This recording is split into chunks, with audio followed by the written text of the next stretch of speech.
Huge thank you to Toyota of Naperville for letting me borrow the car in this video. Toyota of Naperville is one of the largest Toyota dealers in Illinois, ready to find the right car for you.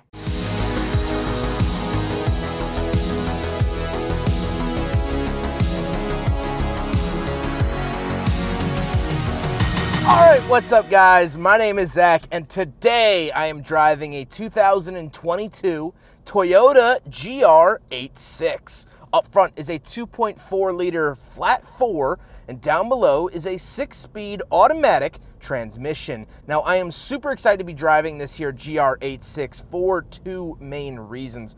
First of all, I recently reviewed the BRZ, this vehicle's sister car, in a 6-speed manual, so go check out that video if you're curious about the differences. But also, the second reason is the fact that this is the automatic. So I've driven the manual Subaru, now the automatic Toyota, so we should get a pretty good idea of this car's new chassis, how it drives, how it feels in most of its configurations. But before we get on to anything else, I have a website, ZachPradle.com, where you can buy stickers and other merchandise when it becomes available. You can also submit your own vehicle to be reviewed by me through a quick and easy submission form, and you get a video of your car just like this one. And you could read my behind-the-scenes blog to see what I'm filming before it comes out on the channel. But let's get back to that 2.4 liter flat 4 under the hood. Well, it's a Subaru designed and built engine, and it puts out about 228 horsepower, which is nothing to thumb your nose at. That's actually a pretty good amount of power,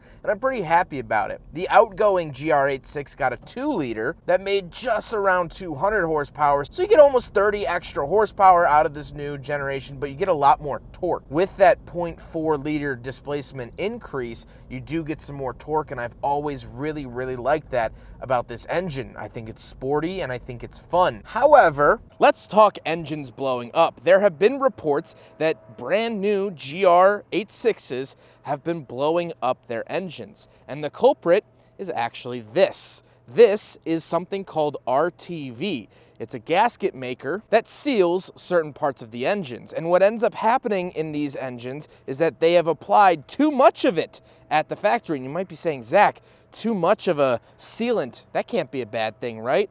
Well, it actually is, because those extra parts of the seal break off and will get picked up by the oil pickup tube. Then it blocks off oil passages and starves the engine of oil, making it go kaboom. Interestingly, the first generation of the FRS BRZ GR86 actually had the same issue back in 2013. However, it was resolved over the years, but I guess the issue is back. So it's not technically a very new issue. The reason it's been in the news recently is that when you buy one of these brand new, Toyota in some markets will offer you a free track day or autocross event. Well, there was an unlucky individual that took them up on that offer, did an autocross event, and ended up blowing up his engine.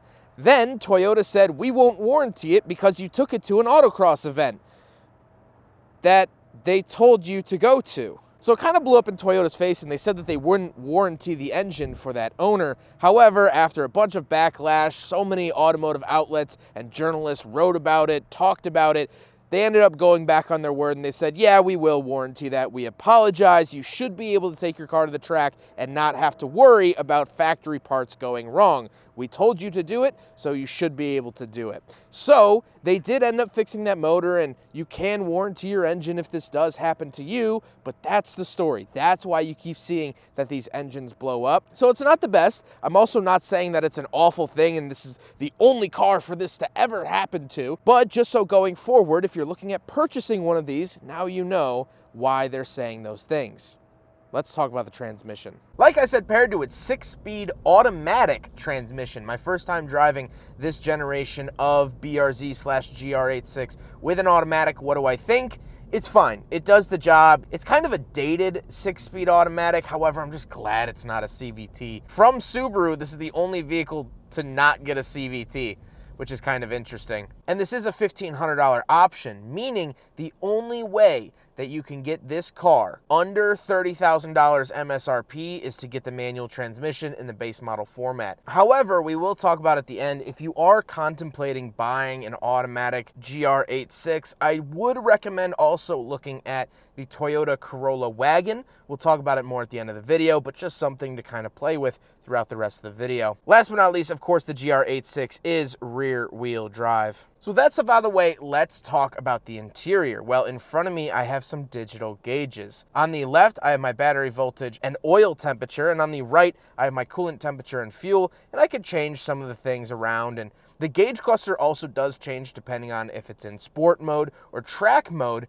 Track mode actually brings up the tachometer in the center, which I loved in the BRZ, and I wasn't lying when I said that in the video. But now looking at it today, I noticed that there's no 1 or 3 and that they're not evenly spaced, and it's kind of annoying to look at. Very functional, very good in that respect, but a little annoying if you do have OCD. On the steering wheel, on the left, I have my source, phone options, volume, and skip track, and on the right, I have my pages, as well as I do have radar cruise, which this comes with Subaru's EyeSight system, which I think is actually a pretty good system. It's just funny that it actually says EyeSight because that is a Subaru name here in a Toyota. Feels a little backwards. Overall, I like the look and feel of the steering wheel. I like the stitching going around the outside. I like the GR badge down at the bottom and the paddle shifters around the back for the automatic transmission. Off to the left, I do have a giant climate control vent as well as my gauge dimmer switches and my trunk release.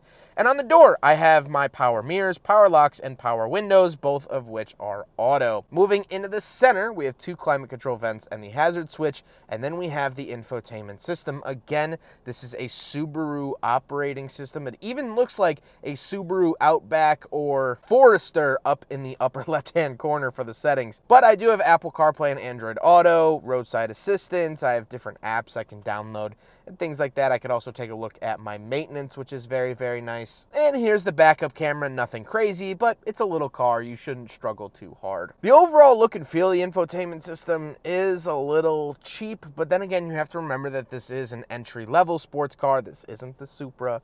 This isn't, the WRX STI, so keep that in mind. Down below that, one of my favorite parts of this interior is the climate controls. I love these little digital readouts that you get. The dials have very, very nice tactile feedback. They click as you twist them. I love the GR start-stop button. I think that's a nice little added touch. And I really like all of the different modes and options you get for the AC. I like these buttons. They feel nice, and they look very, very good as well.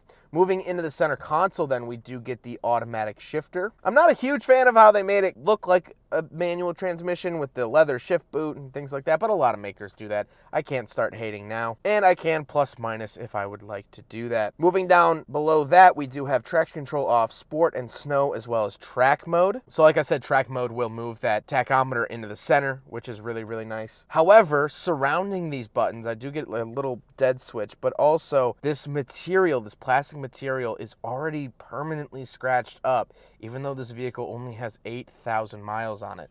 It's just the kind of material that these companies use. Unfortunate, and so this car doesn't even have 10,000 miles on it, and it already looks somewhat dated and used. So, not my favorite thing in the world. Then I do have a cup holder, so we will do a big freaking bottle test here in the 2022 GR86, and unfortunately, it does not pass the big freaking bottle test. I really didn't have any hope that it would, but we still gotta test it.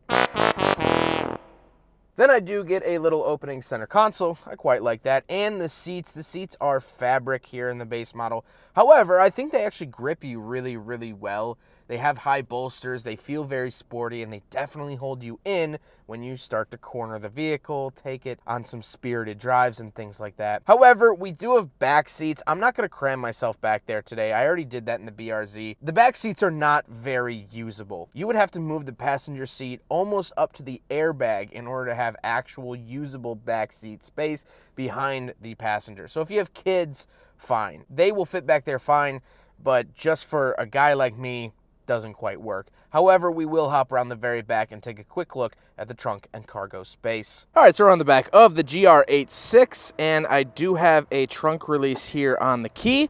Pop it up like that, and then you do get a tiny trunk. Now, I do like this GR86 badge. I think that that's really, really cool. The actual opening isn't great, and the floor is pretty high up. We can pull it up, and of course you do get tools and such, but no actual spare tire, which is interesting.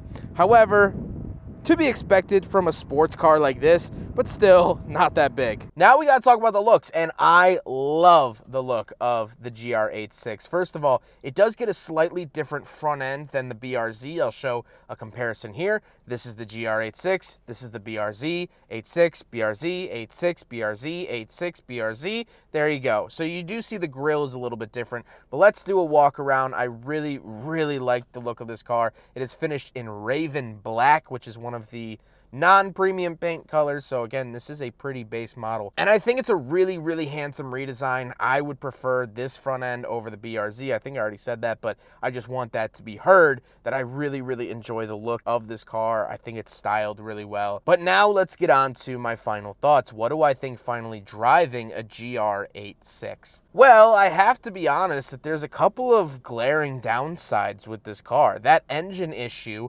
although it will probably be resolved and they've dealt with it before, it's just, it doesn't help the case at all. The other thing is the interior plastics in here. I wish that they were a little bit nicer quality, but then again, my Mazda 3 in the same price range has the same issues. So I guess I can't hate on it too much for that. I do really like the driving experience. Even with the automatic, it's still a very fun, light, chuckable, easy to drive little sports coupe. Are you gonna blow your neighbor out of the water in his Audi A6? Absolutely not. You will be his breakfast, lunch, or dinner. But it's still a fun experience. It's fun to drive. It looks good. It's cool. It does most of the things that a sports car should do. However, I would like to offer a counter argument, if I may, just for a second.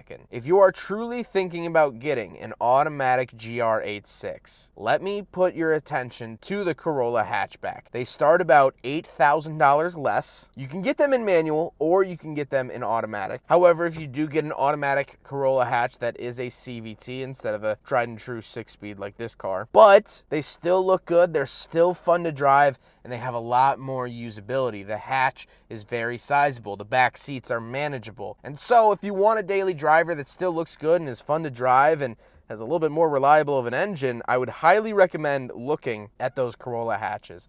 I think they really are good bargains and fun cars. But let's get back to this car. You have your mind set on this. You want to get an automatic GR86. I really, really am a fan. I think if I could have afforded one in my younger days, I definitely would have owned a BRZ or GR86 in a manual format, just as a fun, chuckable, but still very modern car. I still get radar cruise in here. I get Apple CarPlay and Android Auto. I get a digital gauge cluster. You know, I get all these very nice amenities of a modern car, but still that older feel of something that's a two-seater, rear-wheel drive, little fun rocket ship. So I don't want this review to sound overly negative. I just want to give you the info you need so when you go to the dealer, you're not caught off guard, or when you do a quick Google search, you're not completely lost. That's all I aim to do today. I like this car, I really, really genuinely do. There's just some tweaks that I might change personally. I hope you guys enjoyed the video. Huge thank you to Toyota of Naperville for letting me take out their GR86. This thing is really, really fun. I really do genuinely like these. Toyota of Naperville has been absolutely awesome. We're getting close to celebrating 4 years of working together and me reviewing their vehicles. They have been absolutely awesome time and time again. I cannot thank them enough. Please go check them out with the information up on the screen or linked in the description below. But I hope you guys enjoyed it. Don't forget to rate the video, comment on the video, and subscribe if you really liked it. Take care, guys.